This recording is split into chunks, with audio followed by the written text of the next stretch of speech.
Les raisons, elles sont multiples. Déjà, je pense que tout a été fait pour dissuader les Français d'origine, notamment africaine, que ce soit kabyle, arabe ou Afrique noire.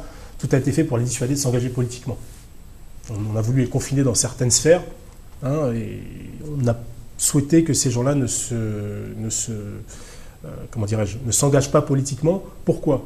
Parce qu'aujourd'hui, et de tout temps, les populations d'origine immigrée sont instrumentalisées. On est un instrument aujourd'hui. À droite et à l'extrême droite, les Français d'origine immigrée sont un fonds de commerce souvent. On parle de délinquance d'un côté, d'immigration de l'autre, etc.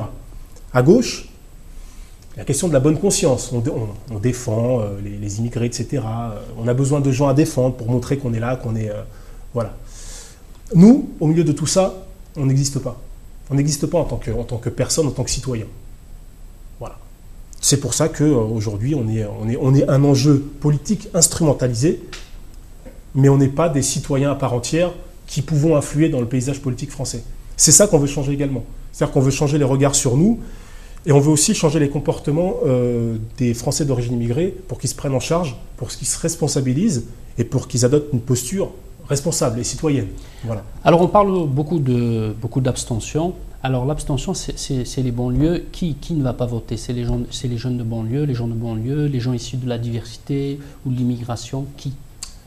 Déjà, les jeunes acculturés ne voteront pas, ça c'est sûr, puisqu'ils n'ont pas de conscience politique, donc ils ne connaissent pas les enjeux, et il y a un rejet clairement de toute la société. Donc de toute façon, ça c'est clair. Qui ne va pas voter? Je pense, moi, personnellement, que les Kabyles qui sont conscientisés vont voter en France, ceux qui ont la nationalité française. Je pense qu'ils vont voter parce que c'est des citoyens qui sont déjà bien intégrés, on l'a dit, et qui... Hier, j'ai fait un tour, j'ai fait les 2 meetings pour voir Hollande à Vincennes et Sarko à Concorde. J'ai vu des drapeaux berbères ou kabyles à Vincennes, pour dire qu'il y a quand même des gens qui sont venus avec leur drapeau berbère. Ouais, déjà ça c'est une première. Je ne suis pas sûr que par le passé on voyait beaucoup de drapeaux berbères dans les meetings des candidats en France. Donc ça montre aujourd'hui que c'est devenu une réalité, c'est devenu presque incontournable. Je veux dire, quand François Hollande, Nicolas Sarkozy, Mélenchon, qui sont les 3 candidats principaux, si on écarte Marine Le Pen, se sentent obligés de parler du fait berbère et du fait kabyle, c'est que cette question est devenue incontournable. Et peut-être même que pour eux c'est devenu une question d'avenir. Et qu'il va falloir compter avec ça. Je pense qu'ils ont compris qu'il y a un vrai travail aujourd'hui qui est fait par rapport à ça, et que tant au niveau français, dans la société civile française, qu'au niveau diplomatique, avec tous les changements et la reconfiguration qui a lieu actuellement en Afrique, eh bien, ils ont senti peut-être que le vent est en train de souffler et qu'il fallait commencer à changer les logiciels à ce niveau-là. On a parlé donc des Français d'origine berbère, mais qui sont nés ici. Il y a beaucoup aussi qui sont venus de là-bas, qui sont devenus français, ils ont été naturalisés. Vous pensez qu'ils s'impliquent, ou eux, ils ont eu juste la nationalité, mais ils restent plutôt attachés à l'Algérie, au Maghreb, au Maroc? Non, je ne crois pas. Je crois que les Kabyles qui sont venus en France et qui ont été naturalisés l'ont fait de manière sincère. Je crois sincèrement qu'il y a une adoption des valeurs de la République française. Et ils participent au débat politique, ils participent ou... C'est ça justement, est-ce qu'ils viennent, est-ce qu'ils sont là, est-ce que ça les intéresse, est-ce qu'ils peuvent... En tout cas, c'est des gens qui s'intéressent beaucoup au tissu associatif, ça c'est clair, on les voit beaucoup participer ou regarder des conférences, etc. Maintenant, est-ce qu'ils participent en soi au débat politique? Je ne sais pas. Je ne pense pas pour l'instant que ce soit vraiment le cas. Je pense que c'est des gens qui sont dans une démarche sincère de citoyenneté, d'accès à la citoyenneté, et des gens qui, de toute façon, demain, voteront et ont fait les valeurs de la République française. De toute façon, c'est des gens qui s'intéressent au débat. Maintenant, ils ne s'impliquent pas concrètement, ils ne s'impliquent pas forcément de manière concrète sur le terrain. Voilà. C'est des gens qui suivent ça de près, par contre. Alors, est-ce qu'on peut être comme ça engagé, faire de la politique, être militant, et en même temps garder un lien fort et essayer de faire quelque chose, d'aider, d'être concerné par ce qui se passe notamment en Kabylie, puisque vous êtes de la SCAF? Alors, on peut faire les deux à la fois? Les deux à la fois, oui, puisque l'association des Kabyles de France, qui est en fait l'association des Kabyles français, puisque nous, notre cible, c'est les Kabyles qui ont la nationalité française. Parce que le but, c'est d'abord de peser au niveau électoral en France. C'est ça notre but, à terme. C'est de constituer une communauté kabyle forte, intégrée, c'est-à-dire qu'il ne s'agit pas de s'opposer à l'ensemble de la nation, il s'agit de constituer une communauté à l'intérieur de la nation française forte qui défende ses valeurs et celles de la République. Et souvent d'ailleurs c'est les mêmes. Les valeurs kabyles, c'est des valeurs d'ouverture, les valeurs françaises, c'est des valeurs universelles. Donc voilà, mais est-ce qu'on ne va pas un peu vers le communautarisme? Certains disent que c'est du communautarisme, le fait de parler berbère, kabyle. On n'a pas le choix, de toute façon on n'a pas le choix, parce que qu'est-ce qu'il y a comme autre solution? On a l'assimilation complète. L'assimilation, c'est-à-dire que nous, on devient des Français à part entière, on coupe les ponts avec notre histoire d'origine, on coupe le pont avec tout, on devient Français, point.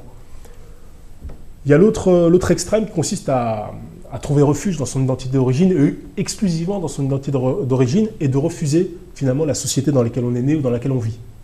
Entre les deux, il y a une troisième voie qui est la synthèse, la prise en compte de toutes ces dimensions identitaires, c'est-à-dire en gros français et kabyle pour nous, ou algérien, en fonction de sa sensibilité profonde. Et cette troisième voie-là, c'est celle que nous on préconise. C'est-à-dire qu'il n'y a pas de communautarisme en soi, mais on ne veut pas non plus l'assimilation totale, puisque de toute façon, ça déséquilibrerait, je pense, les gens et les personnes concernées. On propose une troisième voie qui est finalement de faire la synthèse entre les deux et de prendre le meilleur de sa culture d'origine et de son identité de naissance pour finalement avoir les deux pieds sur lesquels on peut marcher, quoi. Finalement, c'est les deux pieds sur lesquels on peut marcher. Alors, qu'est-ce que vous pensez de la position de la France vis-à-vis de l'Azawad? On voit que Nicolas Sarkozy tient beaucoup à l'intégrité territoriale du Mali. Non, mais elle ne m'étonne pas. Je veux dire, bon, déjà, les territoires, beaucoup de territoires africains ont été dessinés par la France lors de la colonisation en fonction de ses intérêts. Voilà. Donc, ces intérêts, ça veut dire quoi? Ça veut dire que les régimes qui sont en place sont des régimes qui ont été installés par la France, ou en tout cas adoubés par la France, avec lesquels les pays africains ont un accord bilatéral d'échange, etc. On sait par exemple avec l'Algérie, si on prend l'Algérie, la France, tout le monde le sait, elle est favorisée au niveau de l'achat du pétrole et du gaz algérien, qui n'est pas du tout au prix du marché international. Voilà. Et il y a des échanges comme ça qui se font, des intérêts. En échange, la France laisse le régime algérien tranquille, avec ses opposants, etc. etc. Voilà. Le Mali, c'est pareil. Finalement, on a un régime malien qui est un régime installé par la France et que la France soutient parce que le régime malien défend les intérêts de la France. Voilà. Donc c'est une question qui ne m'étonne pas. Et bon, je veux dire, il ne faudra peut-être pas trop compter dans un premier temps sur la France pour des changements au niveau démocratique dans les pays du Maghreb et de l'Afrique noire. Alors après, la prochaine étape, c'est quoi après les élections présidentielles? Qu'est-ce qu'il faudrait faire? Il faudrait s'intéresser aux législatives. Maintenant, il y a une reconnaissance quand même de qu'est-ce que doivent faire après les Berbères, les Kabyles de France? Je dirais que les législatives, c'est presque plus important que la présidentielle, puisqu'il y a des confrontations électorales, avec notamment des circonscriptions dans lesquelles on sait qu'il y a beaucoup de Kabyles, et c'est là qu'il faut jouer. C'est-à-dire qu'il faut rappeler aux candidats à la députation qu'il y a beaucoup de Kabyles chez eux et qu'il faudrait qu'ils nous donnent leur position par rapport aux faits berbères, aux faits kabyles. Quelle est votre position? Est-ce que vous avez une position précise? Est-ce que vous n'en avez pas? Et en informer les Kabyles qui vivent dans les circonscriptions concernées pour qu'ils fassent leur choix. Il ne s'agit pas de leur dicter leur choix, c'est de leur dire voilà ce que les candidats pensent de la question berbère, point. Ensuite, faites ce que vous voulez. Mais je pense qu'il faut les conscientiser. Malheureusement, on n'a pas le choix, on est obligé de faire ça, parce que notre but, c'est quand même de défendre l'identité kabyle, qui est aujourd'hui, encore une fois, inexistante. Elle n'existe pas, l'identité kabyle en France. Elle n'existe pas. Il n'y a pas de réalité kabyle. Quand on parle de kabyle, on parle comme ça, souvent en termes de clin d'œil, en termes de symbolique, etc. Mais jamais de manière réelle, jamais de manière concrète, jamais de manière institutionnelle. Voilà. Ça, il faut le changer. Donc les législatives, il faudra par contre être présent dans le débat pour les législatives. Et là, par contre, au niveau du vote, ça peut être très important. Alors, juste une dernière question. On est à quelques jours du 20 avril, du printemps berbère, 20 avril 80. Il y a eu aussi 2001. On a vu ce qui s'est passé en Libye. Hein. L'Azawad, on vient d'en parler. Le Maroc, la langue, elle est officielle. Et Nicolas Sarkozy, Hollande, Mélenchon, tout le monde aujourd'hui parle du berbère. Finalement, ces révolutions qu'il y a eu au Maghreb, elles ont plus permis aux faits berbères de renaître. C'est la renaissance de la culture, de l'identité berbère, ou c'est éphémère, il reste beaucoup de choses à faire. notamment en Algérie ou en Kabylie, où il y a un recul par rapport aux autres régions. Oui, justement, c'est ce que j'allais dire. Il y a un éveil identitaire berbère de manière générale en Afrique du Nord. On l'a vu en Libye, on le voit aussi au Maroc. Au Maroc aussi, il y a un vrai réveil. D'ailleurs, le roi du Maroc s'est senti obligé d'institutionnaliser le berbère comme langue officielle. Les Touaregs, qui sont des berbères à part entière, revendiquent un État aujourd'hui et sont proches de l'obtenir, même s'il y a des blocages diplomatiques. La Kabylie, par contre, c'est vrai, paradoxalement, qui a été quand même la locomotive du combat identitaire berbère, aujourd'hui voit finalement ses efforts peut-être récompensés, mais pour d'autres. Voilà, c'est tout à son honneur. Le problème, c'est qu'on a affaire à un État algérien, si on veut parler d'État algérien, qui est un État, comment dirais-je, qui ne laisse pas beaucoup de marge de manœuvre. C'est un État qui est soutenu par la communauté internationale. C'est un État qui est fort, c'est un État qui est très fort. Et je pense que ce n'est pas perdu du tout. Hein. La Kabylie fait son chemin. On peut parler effectivement de la manifestation du 20 avril qui va avoir lieu à Tizi Ouzou, conduite par le MAK, Mouvement pour l'autonomie de la Kabylie, qui fait un gros travail pour maintenir la flamme de la contestation, de la revendication identitaire kabyle. On a vu que ça s'essoufflait, on a vu que les Kabyles étaient fatigués, qu'ils n'avaient peut-être plus envie forcément de se mobiliser comme ils le faisaient avant.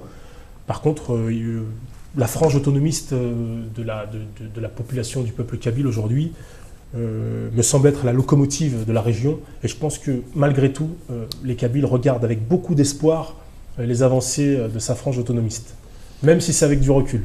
Merci. Tanmirth, président de l'ASCAF. Tanmirth, Tanmirth يكون غادي قيم يلنا قيمت تصرحوا ثرا غاد ملي من دويلت نونيس تنزير غاف تسعة أدل بلس نكادو غالا غرون أزكى في الوحدة دوزكاني سيري مرجع كون دي ثلويل غارتي مليليث